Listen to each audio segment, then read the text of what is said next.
இதோ இப்பொழுதே அனுக்கிரக காலம், இப்பொழுதே இரட்சணிய நாள் என்று எழுதப்பட்டிருக்கிற வேத வாக்கியத்திற்காக எங்கள் தேவாதி தேவனுக்கு கொடான கோடி ஸ்தோத்திரங்கள் உண்டாகட்டும்.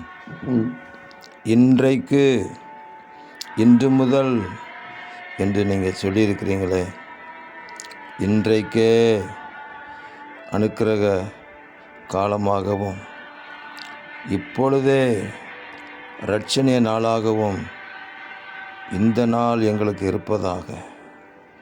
நான் இன்று முதல் உங்களை ஆசீர்வதிப்பேன் என்று சொன்னீங்களே, இன்றைக்கு இந்த வீட்டுக்கு ரட்சிப்பு வந்தது என்று சொன்னீங்களே, உங்களுக்கு கொடான கோடி ஸ்தோத்திரங்கள் உண்டாகட்டும். நீர் எங்களுக்கு செவி கொடுக்கிற அனுக்கிரக காலமாகவும், நீர் எங்களுக்கு உதவி செய்கிற இரட்சணிய நாளாகவும் இன்று இருப்பதாக. எல்லா குறைவுகளும் நிறைவாகட்டும். ஆண்டவராக இயேசு கிறிஸ்துவின் நாமத்திலே எல்லா சீரும் சிறப்பும் நிறைவாக உண்டாகட்டும். எங்கள் ஆண்டவராகிய தேவன் அப்படி செய்கிறதற்காக ஸ்தோத்திரம். இரட்சகர் இயேசு கிறிஸ்துவின் நாமத்தில் ஜெபிக்கிறோம் பிதாவே.